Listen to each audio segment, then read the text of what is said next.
Boa noite, meus irmãos. É com alegria que estamos dando continuidade aos nossos trabalhos do nosso canal Encontrando o Espiritismo. Canal que tem como objetivo divulgar estudos sobre a doutrina dos espíritos. Sendo assim, rogamos a Jesus que nos ajude e nos inspire através dos seus mensageiros de amor, para que possamos servir de instrumento útil para o aprendizado e o esclarecimento de todos nós. Hoje, nós damos continuidade aos nossos estudos sobre o magnetismo, com o tema Cura, Magnetismo, Espiritismo ou Milagre. Antes, porém, devido aos dias presentes que estamos vivendo, gostaríamos de citar algumas palavras que estão contidas na Gênesis, no capítulo 18, que diz: uma mudança tão radical como a que se está elaborando não pode realizar-se sem comoções. Há, inevitavelmente, lutas de ideias.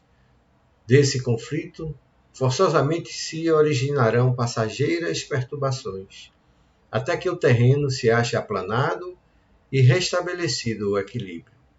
É, pois, da luta das ideias que surgirão os graves acontecimentos preditos, e não de cataclismos ou catástrofes puramente materiais.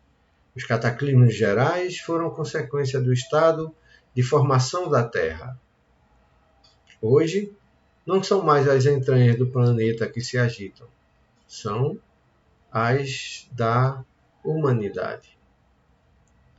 E gostaríamos também de citar algumas palavras do Livro dos Espíritos que estão contidas na questão 555, que diz: o Espiritismo e o magnetismo nos dão a chave de uma imensidade de fenômenos, sobre os quais a ignorância teceu um sem número de fábulas, em que os fatos se apresentam exagerados pela imaginação.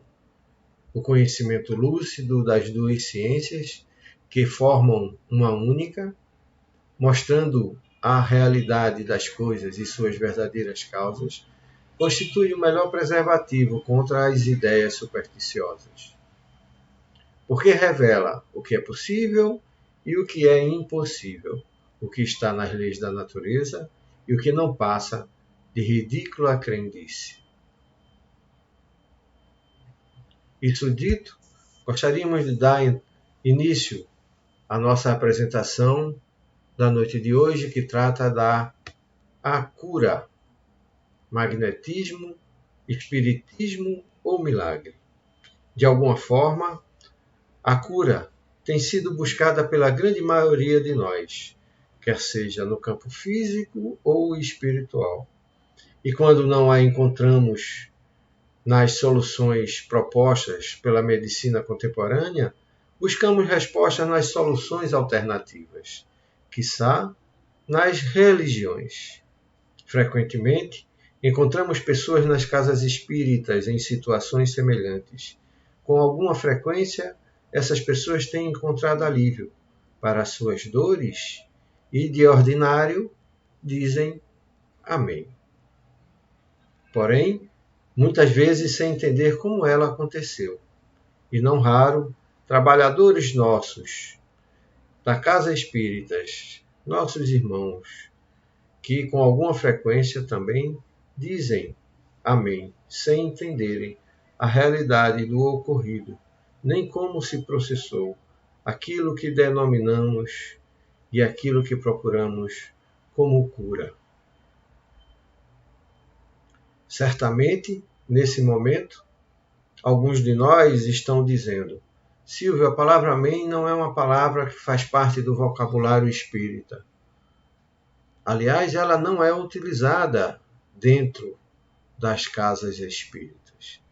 E nós nos referimos a isso dizendo que a palavra amém significa eu creio, e que para o caso tem o mesmo significado. Por isso, abordamos da forma que estamos abordando na noite de hoje. E entrando na nossa temática de forma direta, tratando sobre o magnetismo, queremos lembrar que a nossa apresentação da noite de hoje é a continuação de duas outras que foram feitas anteriormente. A primeira com o título O Magnetismo à Luz do Espiritismo. E a segunda com o título Magnetismo Aprendendo com o Espiritismo, que na verdade são princípios esclarecidos pelo Espiritismo a respeito do magnetismo. Queremos aproveitar a oportunidade para lembrar aos irmãos que porventura não tiveram a oportunidade ainda de assistir essas exposições, as encontrarão facilmente no nosso canal do YouTube. Muito bem. Isto para dizer que estamos começando a exposição da noite de hoje do nosso princípio de número 28º, onde os anteriores serão encontrados, como já disse, nas exposições anteriores. E diz esse princípio: magnetismo foi o primeiro passo para o entendimento do perispírito. Quem diz isso é a publicação da Revista Espírita, de agosto de 1863, publicado pelo codificador, onde ele expôs as palavras de uma comunicação espiritual que diz: o magnetismo foi o primeiro passo para o conhecimento da ação perispiritual, fonte de todos os fenômenos espíritas. O sonambulismo foi a primeira manifestação de isolamento da alma. Palavras do espírito de Santo Agostinho. E com essa publicação, Allan Kardec deixa muito claro a importância que teve o estudo do magnetismo para a compreensão da realidade espiritual e, no caso, o entendimento do corpo perispiritual, que é o corpo responsável, como bem ele diz, a respeito dos fenômenos da comunicação mediúnica. E foi o sonâmbulo a primeira condição que o homem teve de perceber que nele habita, ou existe, por assim dizer, uma alma no qual tem consciência mais ampliada da realidade existencial, e que os sonâmbulos, quando assim se encontravam, estavam apresentando não a condição da personalidade individual de determinada existência, mas sim a consciência ampliada de uma existência maior, da qual faz parte a existência humana. Muito bem. Princípio 29. Jesus foi o maior magnetizador de todos os tempos. E aí, certamente, estão nos perguntando: mas não foi milagre o que Jesus fez? O próprio Cristo disse: não vim destruir a lei.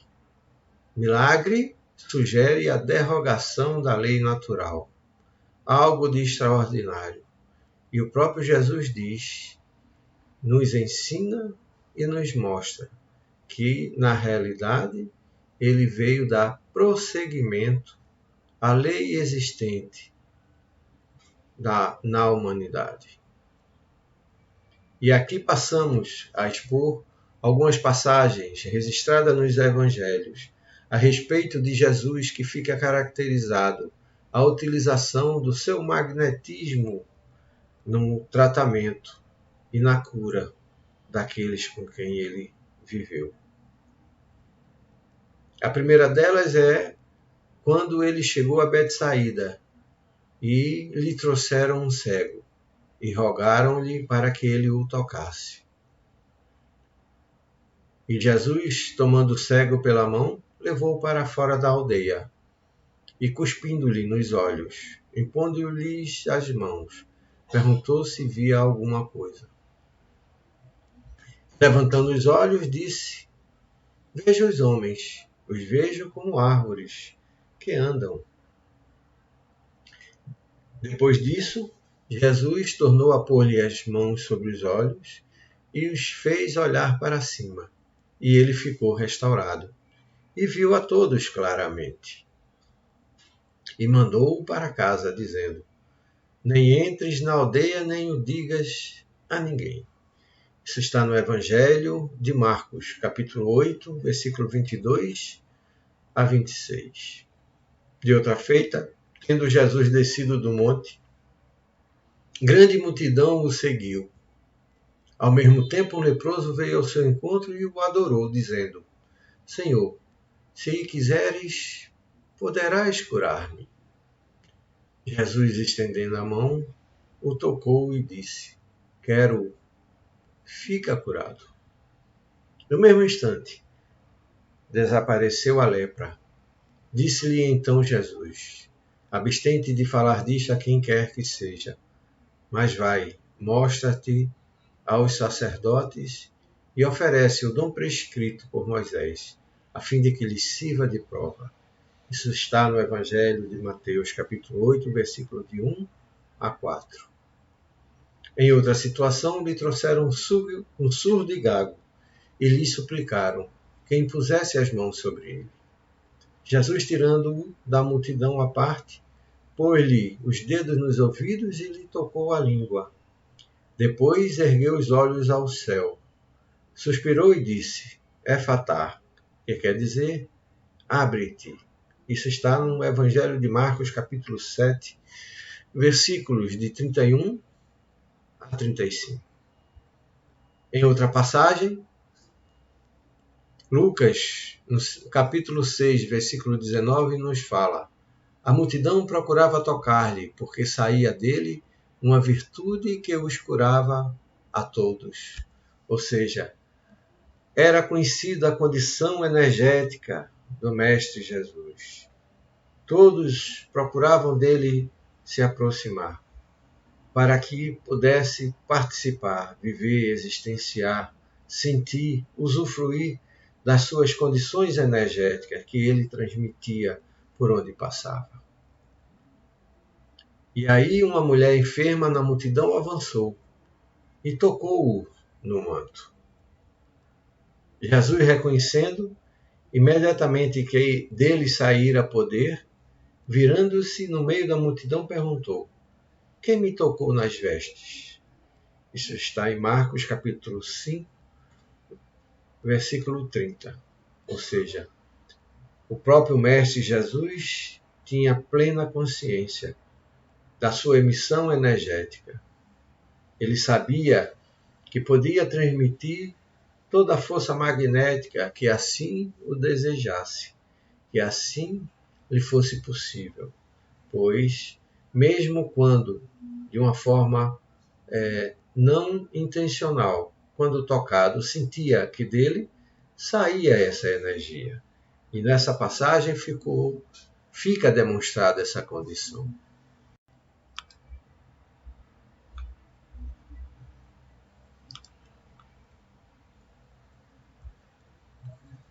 Em Mateus, capítulo 10, versículo de 6 a 8, o Mestre nos disse: Mas ide antes as ovelhas perdidas da casa de Israel, e indo, pregai dizendo: É chegado o reino dos céus. Curai os enfermos, limpai os leprosos, ressuscitai os mortos, expulsai os demônios. É o próprio Jesus nos ensinando que devemos pregar a palavra de Deus, os seus ensinamentos por ele trazido, e ainda mais realizando o trabalho da caridade, procurando curar, procurando tratar, procurando ressuscitar, procurando fazer o trabalho de desobsessão que eles na época tratavam como expulsar os demônios. E nos diz de forma bem objetiva: de graça recebeste, de graça dai. Ou seja, é o próprio Mestre Jesus nos dizendo que a nossa atitude deve ser a mais altruística possível. É procurar dar aquilo que recebeu de forma gratuita, que é e que são os ensinamentos divinos. E no Evangelho, segundo o Espiritismo, no capítulo 19, os Espíritos nos vêm ensinar.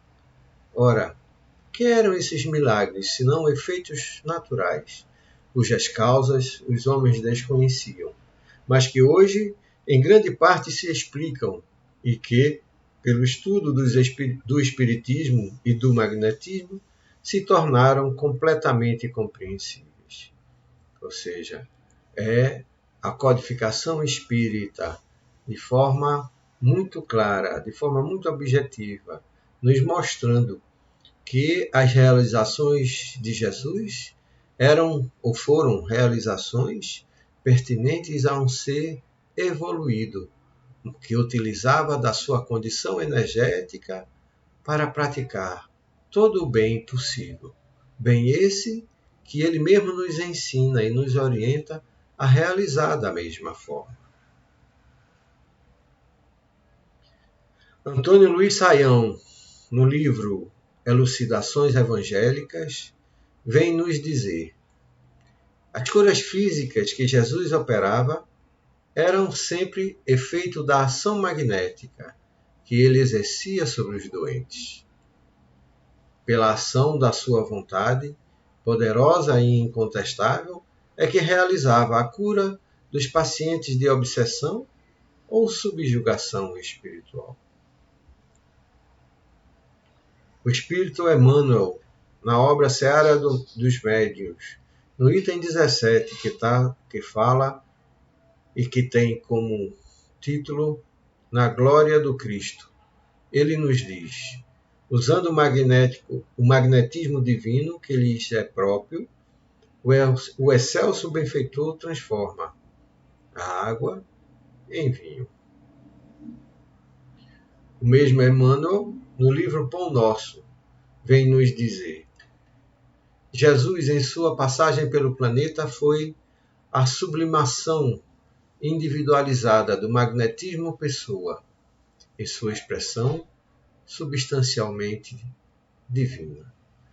É Emmanuel nos anunciando, nos orientando, nos falando, nos mostrando que o magnetismo é uma condição que existe em cada um de nós e que no Cristo ele exacerbou pela sua condição evolutiva, esclarecida e orientadora que lhe era pertinente. As criaturas disputavam-lhe o encanto da presença, as multidões seguiam-lhes os passos, tocados de singular admiração. Conclui Emmanuel o pensamento a respeito do magnetismo pessoa do Mestre Jesus. Em Lucas, capítulo 10, versículo 9, existem as palavras de Jesus: curai os doentes que houver na cidade e proclamai-lhes o reino de Deus está à vossa disposição.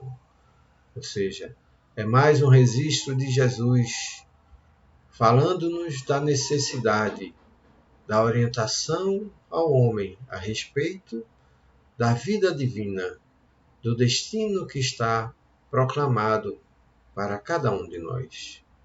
Em João, o evangelista, no capítulo 14, versículo 12, ele registra: na verdade vos digo que aquele que crê em mim também fará as obras que eu faço e os fará maiores que esta. Palavras de Jesus. Ou seja, é Jesus nos dizendo: vós podeis fazer o que eu faço e muito mais. Nós é que imaginamos a condição da cura uma questão extraordinária, justamente por não estarmos preparados, por não entendermos bem a realidade da condição de potencialidade que cada ser tem dentro de si, por não entender as palavras que as Escrituras nos diz quando nos fala que Deus criou o homem à sua imagem e semelhança. E Jesus, em Mateus, capítulo 5, versículo 16, nos diz: brilhe a vossa luz. E o homem não entendeu, em grande parte, o que Jesus nos disse até hoje. Sobretudo quando ele fala: brilhe a vossa luz. Que luz o homem detém dentro de si? Seria só a questão da intelectualidade? A condição energética é a condição maior que o homem guarda dentro de si. Não entende que as suas potencialidades são apresentadas, executadas, exacerbadas, desde que se saiba utilizar-se delas. E foi isso que Jesus disse a nós: curar os enfermos, orientar os necessitados e brilhar interiormente em luz, em amor e verdade. Princípio 30 nos diz: a ascensão moral define superioridade magnética. Isso está em Obras Póstumas, que trata das manifestações dos espíritos, que diz: a subjugação avulta até o ponto de paralisar a vontade do obsediado, do qual nenhum concurso sério se pode esperar. Ou seja, é Kardec nos ensinando, nos ampliando, nos informando a questão das obsessões, que a subjugação acontece pela condição moral que se encontra o obsediado em relação ao seu obsessor, que diante da vontade do obsediado nada consegue fazer, porque a sua vontade é semelhante ou até inferior a este. E continua: aí principalmente é que a intervenção de terceiros se torna necessária, seja por meio da prece, seja pela ação magnética. É Kardec nos orientando que aí os obsediados é que necessitam da intervenção, da ajuda de terceiros, seja pela prece, seja pela condição energética a eles aplicada. E ainda nos diz: mas também a força dessa intervenção depende do ascendente moral que os interventores possam ter sobre os espíritos. Ou seja, é Kardec dizendo que aqueles que vão intervir em favor dos obsediados necessitam ter uma condição moral apropriada, melhor do que aquele a quem obsedia eventualmente aos obsediados. E diz: se não valerem mais do que estes, improfícua será a ação que desenvolvam. Ou seja, nós, se quisermos trabalhar na condição mediúnica, nas tarefas de desobsessão, ou nos aprimoraremos para termos as condições morais adequadas para ajudar não só os obsediados, mas também aos irmãos que obsediam, teremos que ter necessariamente uma condição moral melhor do que aqueles que agem pela condição da obsessão. E conclui: compreende-se, em suma, que o poder da ação fluídica está na razão direta, não somente da energia da vontade, mas sobretudo da qualidade do fluido introduzido. E, segundo o que deixamos dito, que essa qualidade depende da instrução e das qualidades morais do magnetizador. Ou seja, é Kardec nos dizendo claramente: você pode até ter vontade de ajudar, mas se você não for esclarecido, ou seja, não conhecer a realidade magnética, energética, evangélica e não tiver a condição moral adequada, pouco ou nada você conseguirá realizar na tarefa das desobsessões. Muito bem. Princípio 31º. Forma que as curas acontecem. Esse princípio esclarece, ou tenta nos esclarecer, ou nos dá uma noção da maneira que as curas de fato acontecem. Esse princípio podemos encontrar no capítulo 14, nos itens de 31 a 33 do livro A Gênese, que diz: o fluido universal é o elemento primitivo do corpo carnal e do perispírito, os quais são simples transformações dele. Pela identidade da sua natureza, esse fluido condensado no perispírito pode fornecer princípios reparadores ao corpo. O espírito, encarnado ou desencarnado, é o agente propulsor que infiltra num corpo deteriorado uma parte da substância do seu invólucro fluídico.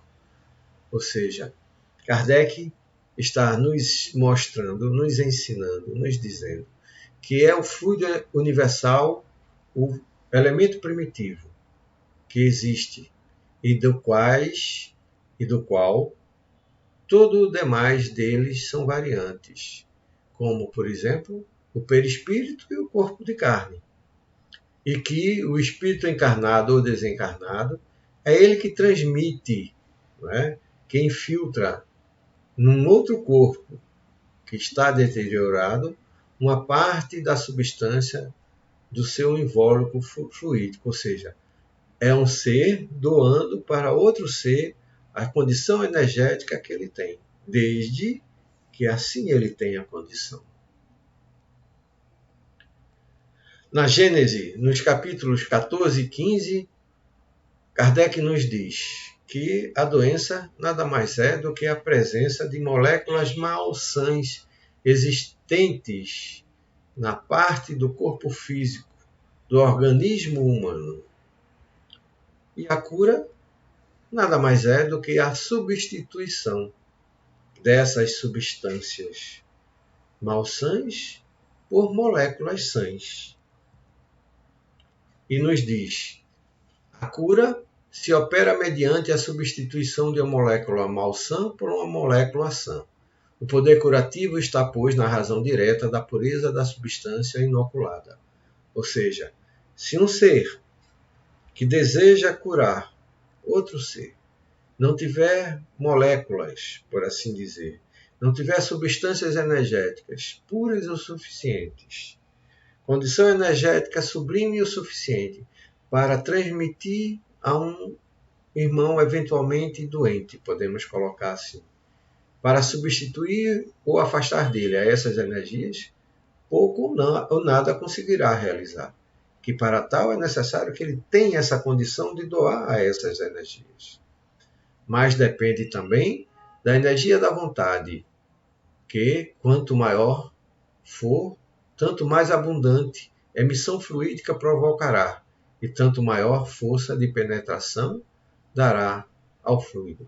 Ou seja, você pode até ter essa condição energética de doação. Você até pode ser uma pessoa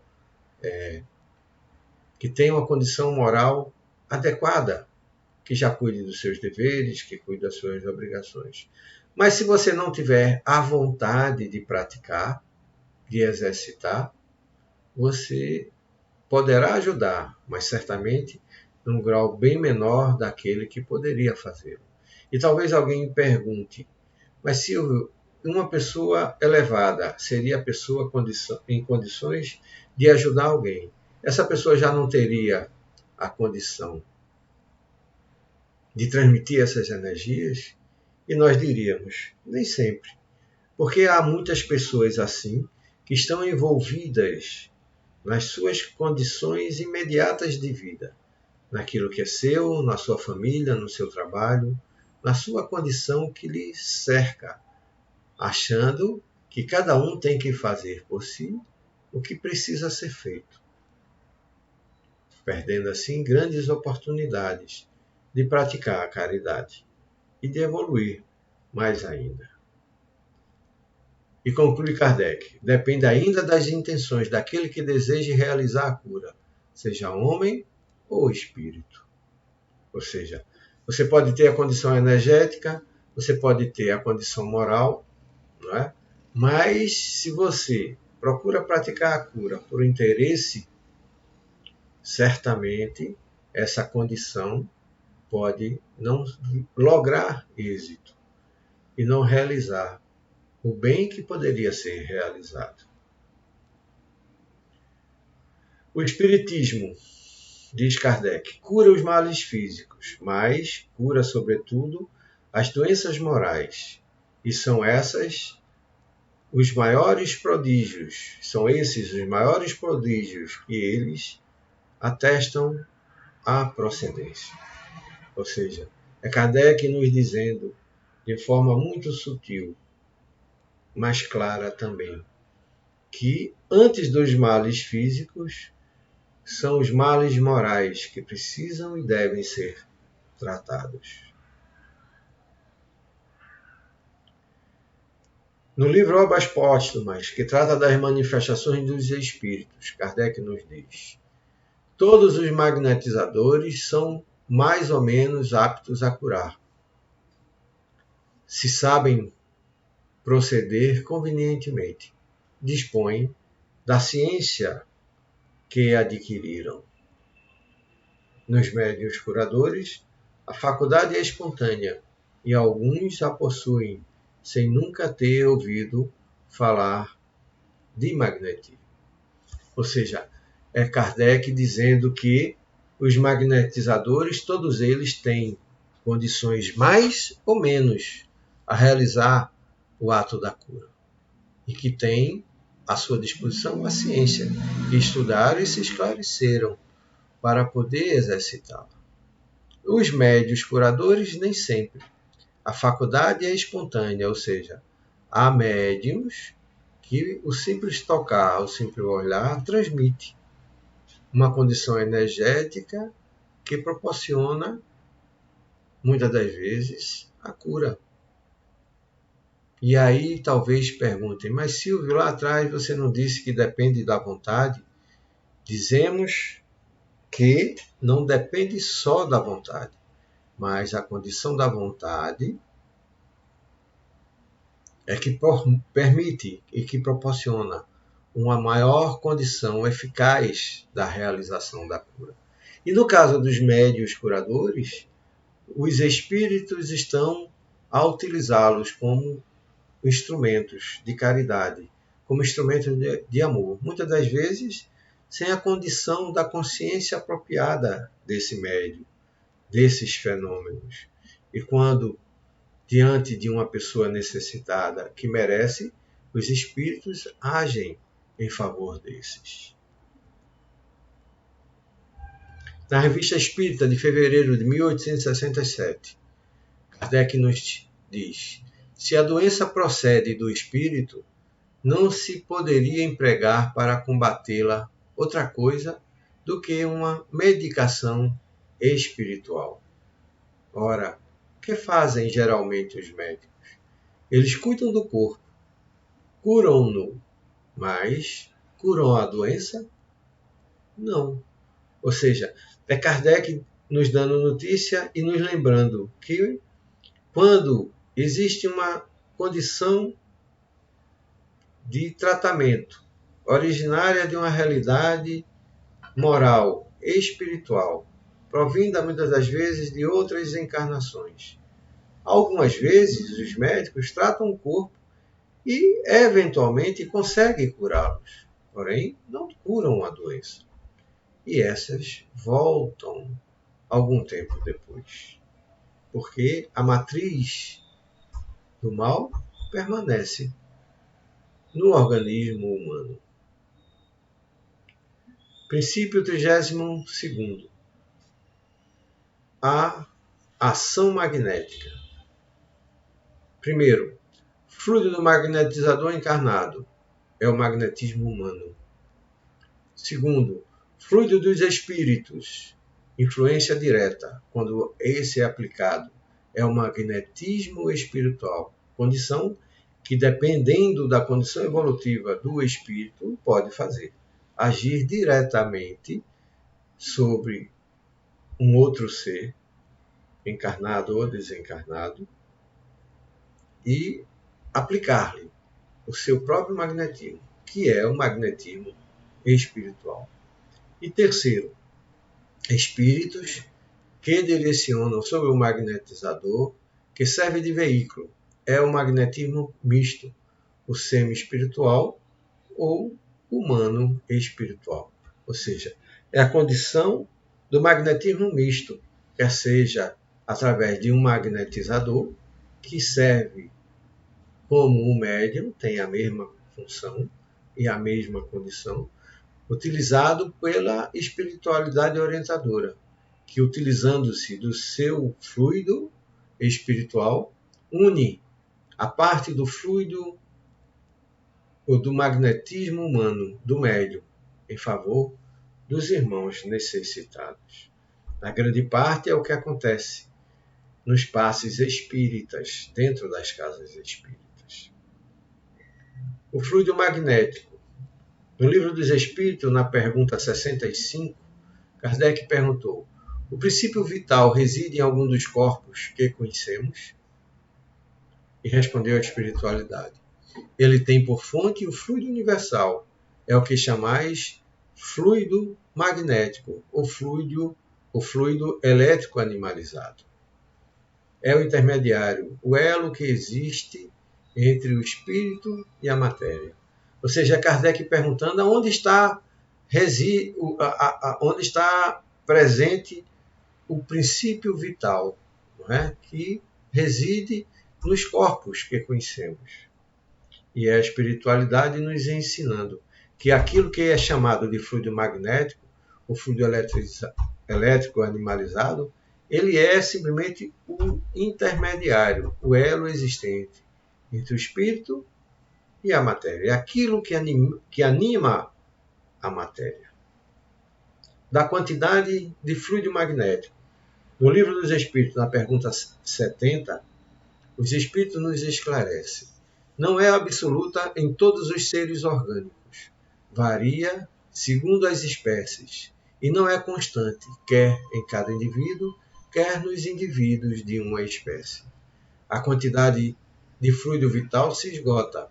Pode tornar-se insuficiente para a conservação da vida, se não for renovada pela ação e assimilação das substâncias que o contêm.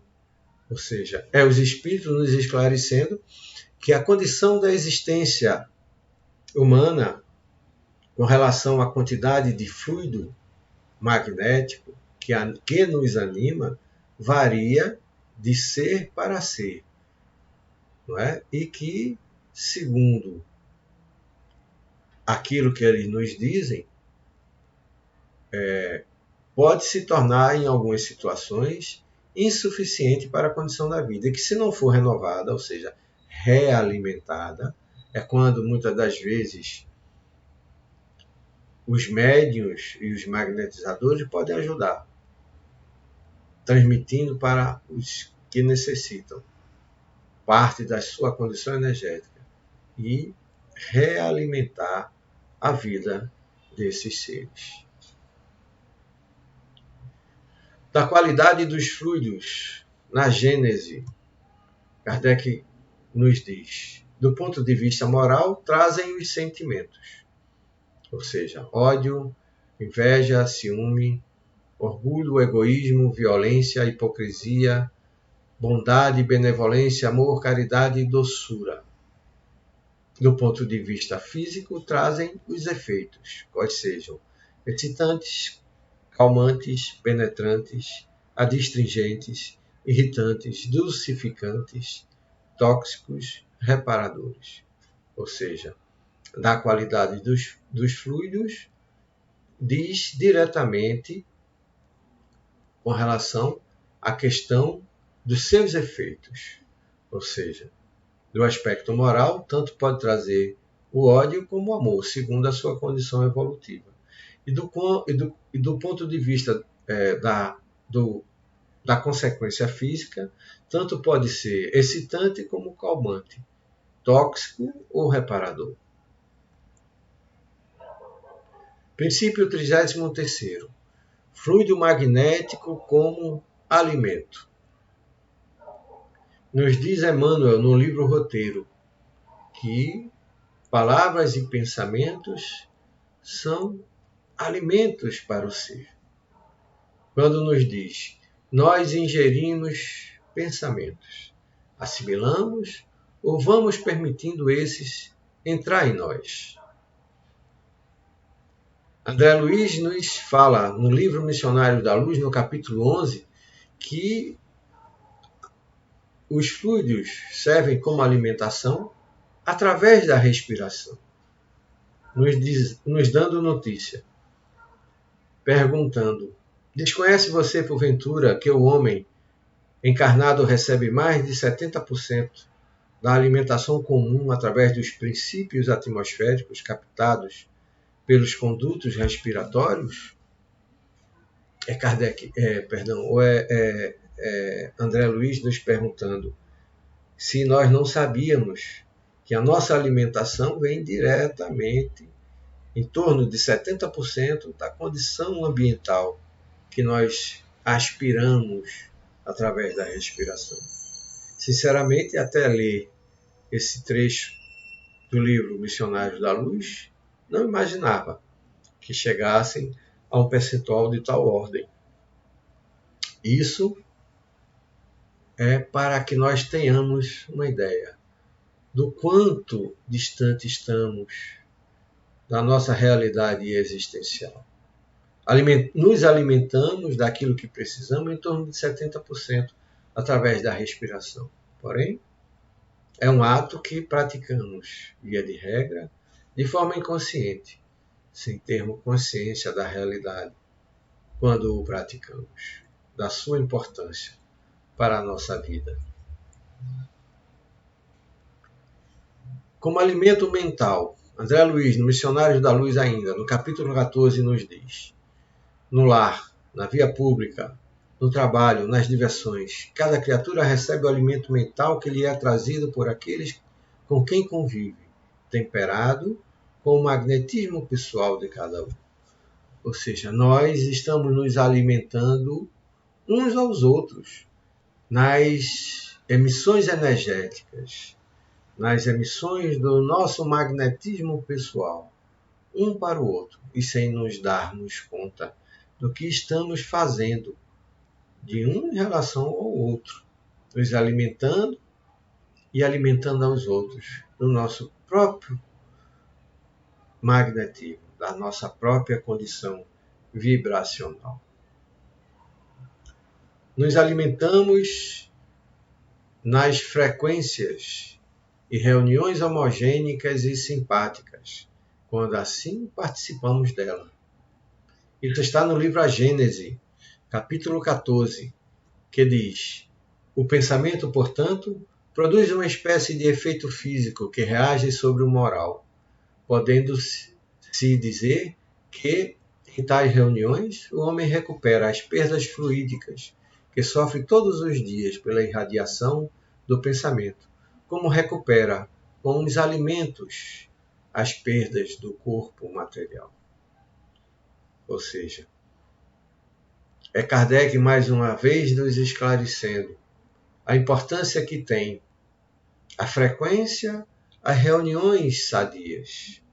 Quando estamos numa assembleia onde o propósito é o bem, é o altruísmo, nós nos alimentamos de toda a condição energética que envolve o ambiente. É isso que permite a espiritualidade esclarecida e superior, porque vibra nessa sintonia, se aproximar de nós.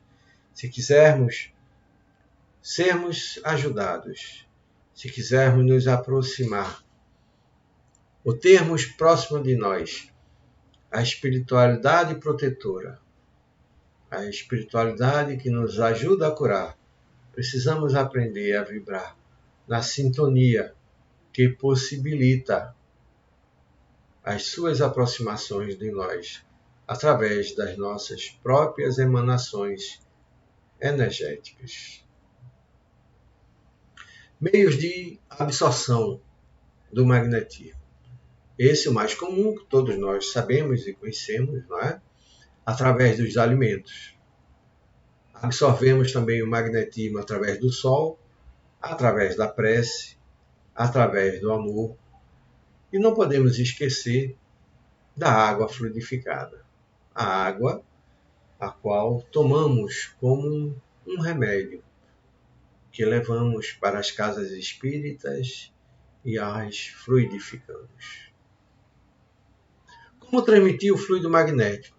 Está lá na pergunta 70 do Livro dos Espíritos. Kardec deixa registrado: o fluido vital se transmite de um indivíduo a outro. Aquele que tem em maior proporção ou porção pode dá-lo um que o tenha em menos e, em certos casos, prolongar a vida prestes a extinguir-se. Exemplo de transmissão. O passe, né? Está lá no Consolador, na pergunta de número 98, que Emmanuel nos esclarece dizendo: assim como a transfusão de sangue representa uma renovação das forças físicas, o passe é uma transfusão de energias psíquicas, com a diferença de que os recursos são retirados de um reservatório limitado e os elementos psíquicos o são do reservatório ilimitado das forças espirituais. André Luiz, no livro Nos Domínios da Mediunidade, no capítulo de número 18, diz: o passe é uma transfusão de energias alterando o campo celular. É André Luiz dizendo de forma objetiva, direta, contundente, que o passe pode transformar as células daquele que o recebe, desde que o doador tenha condição para isso e o receptor assim aceite e esteja preparado para recebê-lo. Bom, meus irmãos, nós nos encontramos há quase 1 hora de vídeo. E, como o próprio tema pede,